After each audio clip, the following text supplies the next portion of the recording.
In this video, we'll walk through the process of creating a scene using RayTK that is a series of layered grids. You don't need any prior RayTK experience to do this one. I'm going to be using RayTK version 0.44, so make sure to use at least that version or a newer one. Check the video description for a download link. The first step is to load the toolkit talks into your project. I like to do that at the root outside of the main project comp, since that avoids having a lot of confusing data connection lines, but you can put it wherever you want. Once you're done with that, head back into project 1.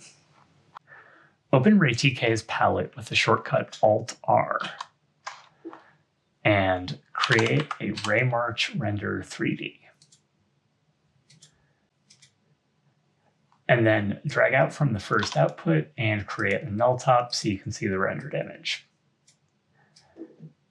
Then to view it, you can either switch on the display flag here or right-click it and open a viewer, but I'm going to be using this special panel on the side just so that things fit in the frame for the recording. If you're interested in this layout here, I have an example of this type of file on my Patreon, so you can check that out and use that if you prefer. So let's go back and select the renderer and open RayTK's Editor Tools menu with Alt-Shift-R. And then under Add Camera, we're going to choose Look at Camera. And we can actually keep the defaults for now. You can adjust that later. Our scene is going to be based on a grid pattern, and we're going to be building it by taking a 2D SDF and extruding it to make a 3D shape. So let's start by creating a open palette and grid SDF 2D. So not the 3D one, the 2D one. And we're using this one because it has some support for other types of grids, like hexagonal ones that the 3D one doesn't currently support. Now we can't connect this directly to the renderer or we're going to get an error, since this is a 2D SDF and this is expecting a 3D one. So instead, let's open a palette one more time and create an extrude, and then connect the 2D SDF to its first input, and then connect the output of that to the renderer.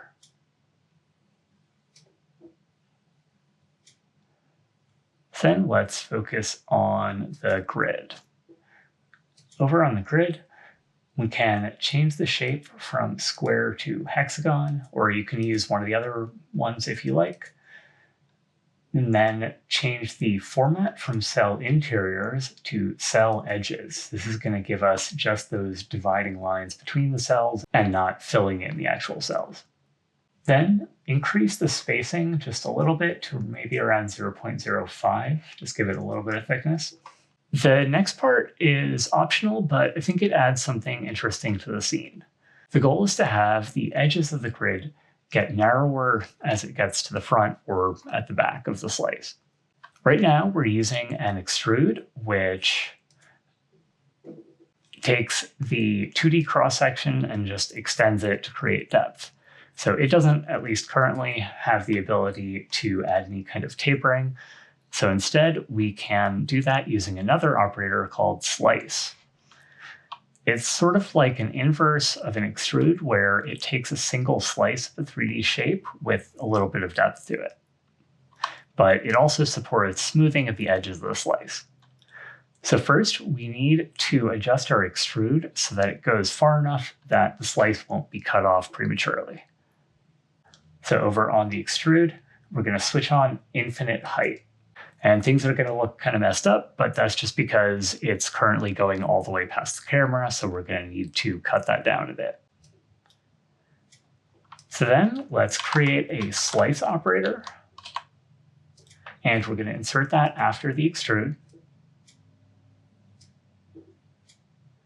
And change the axis from X to Z. And there we go, and that looks basically just like what we had before, but now we have this enable smoothing, so let's switch that on. And that is going to smooth out the front and the back. But to give it just a little bit more room to do that, let's go over to our grid and increase the spacing to around 0.1, so just doubling it there. And then we can go back to the slice, and then we can bring up this smoothing radius so that it gets a nice tapered edge there in the middle. Now that we have one grid, it's time to set up instancing so that we can get a stack of several of them on top of each other. So create an instance operator and insert this after the slice, connecting up to the slice and then to the first input on the renderer.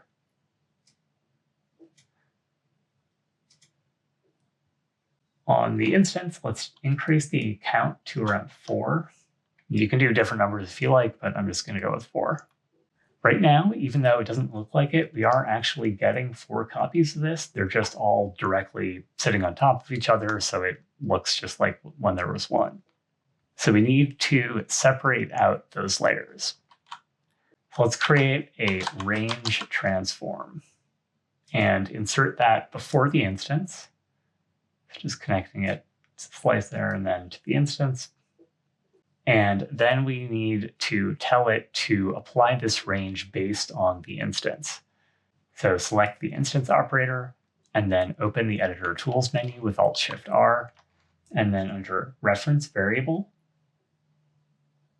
choose normalized index. So this gets us a value that starts from 0 for the first instance and goes up to 1 for the last instance. So on the range transform, it's got this index field input, so let's connect that up to our variable reference. Then on the range transform, you can adjust the Z part of the second translate, and it's going to spread those layers apart. So pick a depth that you like. I'm going to go with about -2, and that gives us enough of a view to see kind of a gap between them, which I like.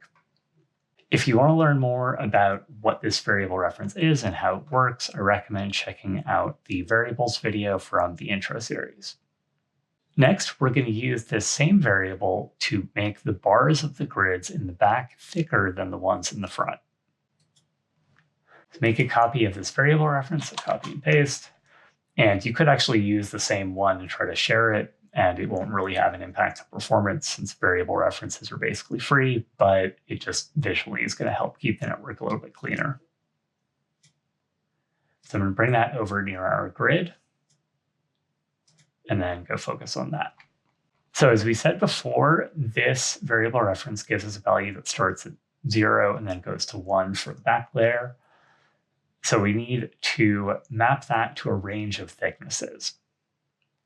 So select this variable reference and open the editor tools with Alt-Shift-R, and then choose Rescale Field Simple.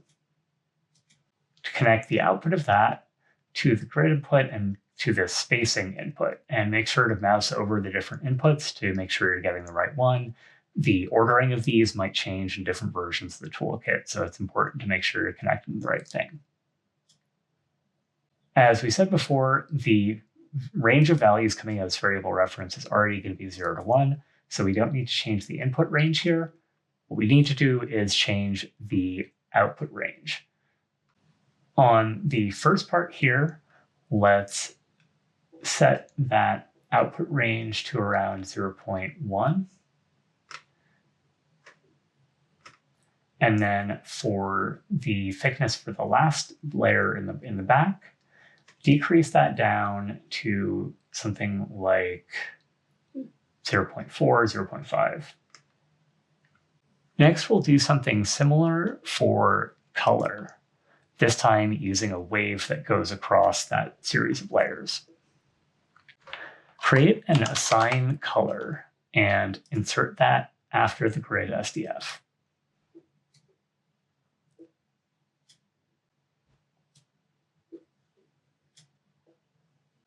Then we can just reuse this variable reference since we already have one over here.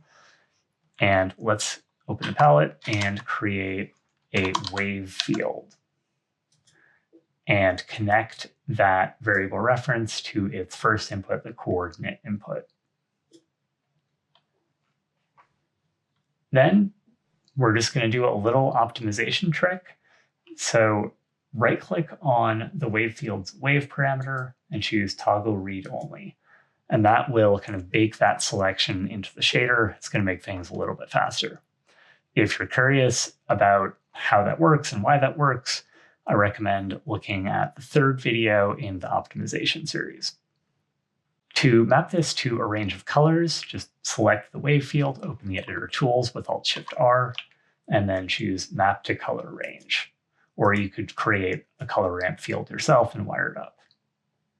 And then connect this to the second input on the assigned color. The wave that we've set up here is a sine wave, and it has an amplitude of 1. That means it's going to produce values going from -1 to +1. So on the color ramp field, let's change the first part of the coordinate range to -1. And then you can pick 2 colors that you like, and you could keep it with one of them dark and one of them light, or you could have 2 that are light, whatever you want to do. So I'm going to go with kind of an orange and then maybe a blue.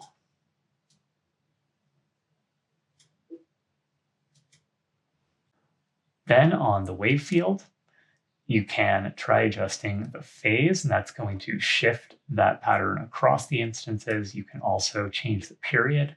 So if you want to have a more gradual change, you can increase it. And then when you change the phase, it's going to kind of, everything is going to be sort of towards one end of that color range rather than, each layer being very different from the one next to it. We'll add some animation to this later on. Next, we're going to shift these layered grids to create some motion. And we're going to apply different offsets to the layers so that they move at different speeds.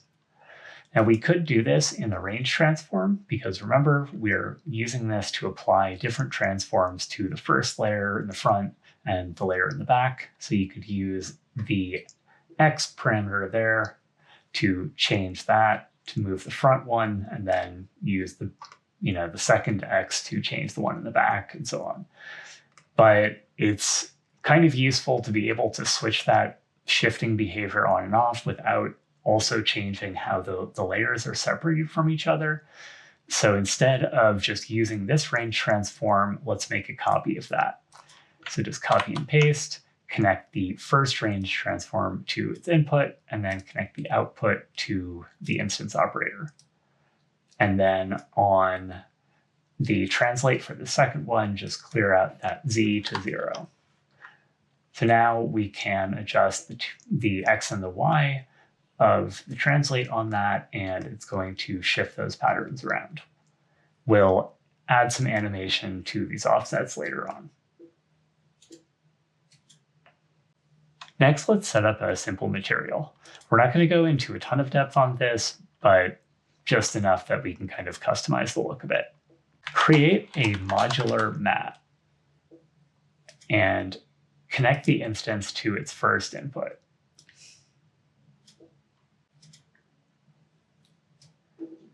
With the modular mat selected, open the editor tools with Alt-Shift-R, and under Add Diffuse, choose Oren Nair.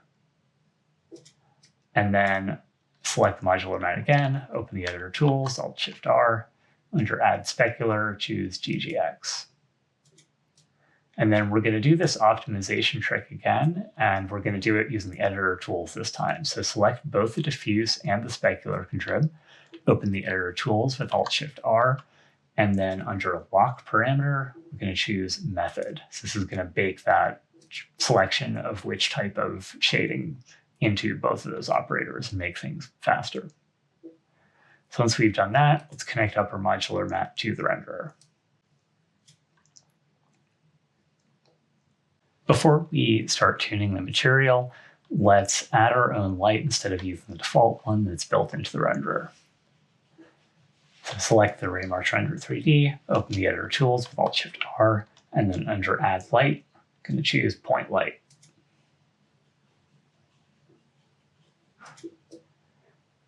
Then on the point light, adjust the position to pull it back a bit, so maybe like 4 or 5 for the Z, maybe a little bit up, 2 or so, and then a little bit off to one of the sides, and that just gives it a more interesting angle.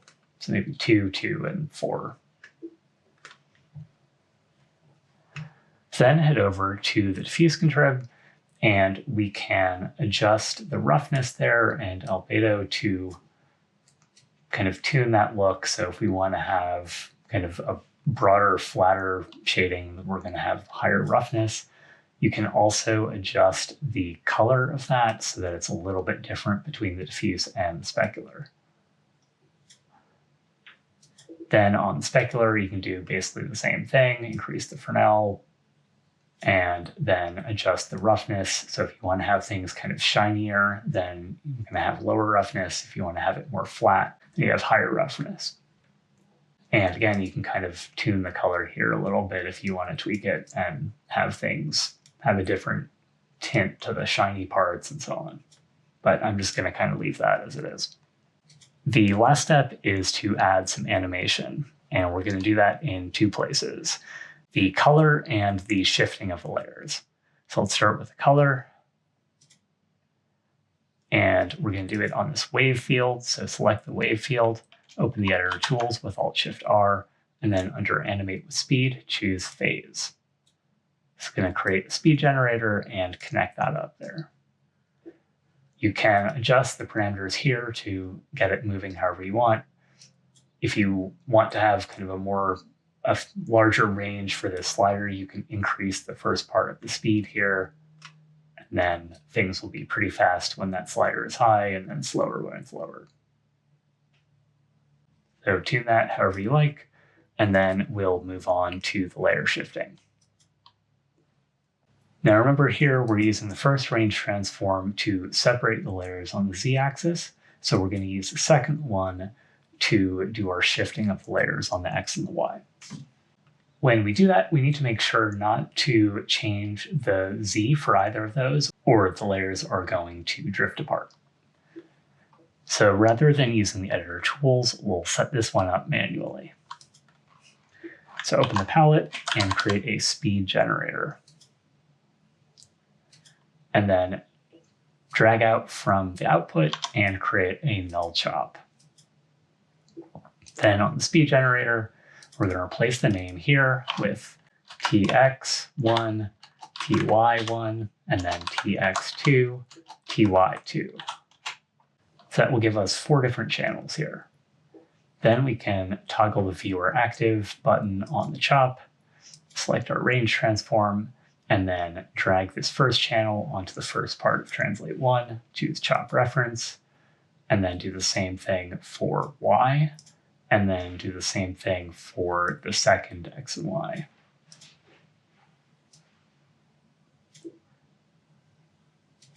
And then on the speed generator, you can use these 4 settings here to adjust how much it's moving on the different axes. And the first 2 are going to be for the front layer, and the last 2 are for the back layer. And then you can use the speed multiplier to control the overall speed of the motion. And that's it for our scene. So to recap, we are using a 2D grid SDF, which we are extruding into 3D. We're using a slice operator to get some tapering on the edges there, so it's not just a flat cut.